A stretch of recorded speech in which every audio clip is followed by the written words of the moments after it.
Hello everyone, thanks for tuning in. My name is Arnold and today I'm just going to show you around the EFRIS web portal. Now, as I'm showing you around the EFRIS web portal in this session, I'm going to show you how we log in. How we log in into the EFRIS web portal requires you to submit what we call an OTP. An OTP is a one-time password. I'll be showing you how that is gotten. And then after logging in, then we shall discuss something about the registration if you are logging in for the very first time. So let's get into it. So this is our web portal. This is my browser. So I'm going to go to ura.go.ug, as you can see right there. So when I go to ura.go.ug, this is how the URA portal looks like. Now, when you look at the URA portal, just on top here, when I hover over them, there are some tabs right there. So I am interested in e-invoicing, so I'm going to come and click right there on e-invoicing like that.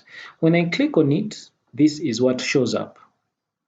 Another window pops up, so I'm going to click here to expand it, maximize. So when it is maximized, that is how it looks like. So it looks like that. So what I'm going to do is that I'm going to put in the TIN number of the company plus the password, the URA password of that company.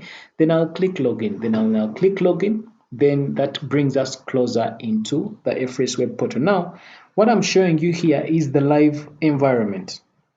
I am not going to show you I'm not going to use the live environment for the purposes of this video, and for educational purposes, I'm going to use the dummy site for EFRIS. So it is from the dummy site that I'll be able to show you how we log in and how we register for the very first time. The dummy site looks exactly like the live environment or the live site. So whatever we shall be doing and in the dummy site will be exactly what you should expect to see in the live environment. So let me close this and go to the dummy site.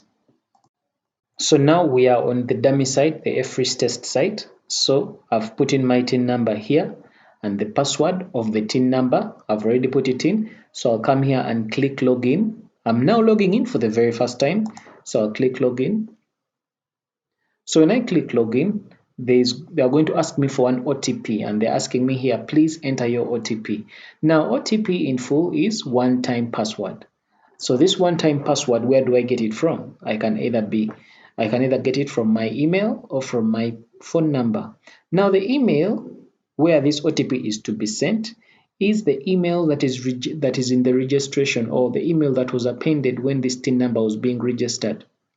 Also, the SMS, the phone number where the SMS can be sent, is the phone number that was, appended or put in the registration details during the time of registration of the TIN number. So I can click on any of these two, to get the OTP delivered to me. So let me choose email as my OTP delivery method, and then I'll come here and click send OTP. When I click send OTP, then it means I'll just click once. Then I will go and open up my email.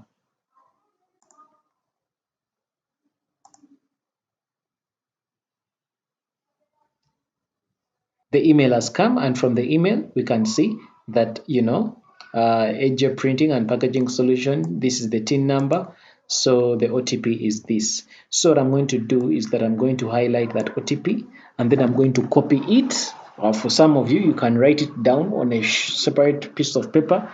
It's okay, but for me, I will copy it. I'll say Ctrl C, then I will come back to my EFRIS site, and then I will paste it here. That is Ctrl V. So for me, just copied and pasted. Or if you can't do that, meaning maybe the OTP has been sent to an email that is not on the same device, that person can send you that OTP. You write it down on a piece of paper, just come and type it in here manually. It's all good. So I'll click here login, and so when I log in, that is it. So here we are. So now this is how the EFRIS portal looks like. Of course, on top here we can see when I hover over it, it's showing me the names of the company. I can plus the profile down here under the EFRIS tab or the EFRIS menu. We have registration, fiscal document validation, fiscal document management, and so on up to the bottom here. and we are going to look at this in our upcoming sessions. So now what we are trying to, down here we are having a dashboard, and this dashboard is just flashing to us some reports, that some reports, some statistics here. They can be tax statistics that will show me an overview of the tax statistics, or receipts and invoices issued. And so what we want here is about registration. Now here is the thing about registration. There are some TIN numbers that I have logged in for the very first time, and when I log them in for the very first time, it's as though they have been auto-registered, or their registration has been done automatically. What shows that your registration has been done automatically? It means that when you log in and you're able to see all these tabs here, it means that you have kind of been registered already. And so maybe all you need to do is maybe just to amend your registration status, or to feed in more information. That is if you really want to. And I have seen this happening a lot. However, there are also some TIN numbers that I have logged into for the very first time, and when I log in, you find that these tabs here are not open. These ones, they are not visible. So in the event that you log in and you find that these tabs are not visible, this is now what you should do. It means that you're supposed to manually register. So what happens is, at least if all these tabs are not visible, will be visible is this one of registration. So you will hover over that registration tab, come, click here on first time registration, and click. So when you click on first time registration, this is the information that is going to come. So definitely there is the personal information here, where there is the TIN and whatever, you fill it in. You just put in your TIN. Then purpose of registration, you'll have to click here that e-invoicing, you check that box. And then the effective date of registration, you come here and you select a date from the date selector here, and it will show up. Then also registration effective date, you come and select a date when your registration is going to effectively get started. And then down here, do you have any additional places of business? I will either say yes or no. If you have additional places of business, you say yes.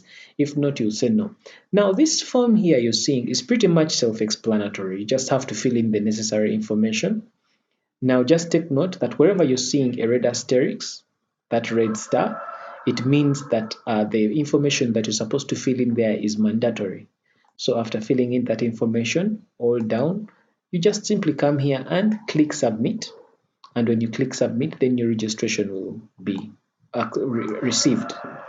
That is, now I'm saying this, that if you log in and you find that after logging in, these tabs are not visible, but only the registration tab is visible, then it means that that is what is happening. You need to go and do it. However, I'm saying that there are TIN numbers that I have logged in for the very first time, and when I log in for the very first time, these tabs are visible. I do not know what criteria URA is using to select some TINs to have these tabs visible, and for some TINs not to have those tabs visible, but well, it depends on your experience. Either way, this is where you should go. So after doing that, then you will go to your home page right here. You click home. After clicking home, when you finished submitting in your registration details, if you look at this message box here, you're going to see a notification on this message box with number 1, and that number 1 is normally in red color. When you click on that message box, you will see a message that is showing from URA that shows that your registration application for EFRIS has been received. Then after a while, you're going to get another message still that will show that your registration has been approved. Now, and the while we're talking about could be just a few minutes to maybe an hour, but maximum. So when your registration has been approved, then these other tabs will be open. They will be displayed, and you'll be able to see them. Now, unfortunately, I am not able to do it live here to show you the thing as it's happening in real time, because this TIN number that I'm using to show you is already registered. It's a dummy TIN, so even at the point of registration, we did not put in those details that I was telling you about. but I have been able to explain it, and it's really very self-explanatory and easy to follow and very easy to figure out. So basically that's what you do. So maybe one more thing about the OTP. Now, when you order for an OTP, or call it the one-time password here at the time of logging in, that OTP shall be sent to the email address, or it shall be sent to the phone number that is registered with the team. Now, the one thing you should know is that this OTP, after using it to log in, is going to work for the next 24 hours. Now, I am recording this video on the 18th of September 2021, and that is how the security feature is as of now. That this OTP is going to last for 24 hours. So every after 24 hours, if you're to log in into the EFRIS system, you're supposed to order for another OTP, or call it another one-time password. And you use it to log in, and then you do whatever you have to do onto the EFRIS system. That is just how it is. It's a security feature that was put in. Unless that position changes, that is it for now. So that is it regarding instructions on first time registration. So in our upcoming session, we shall be doing, goods and services configuration. My name is Arnold Rangakuramya. Catch you next time. Take care.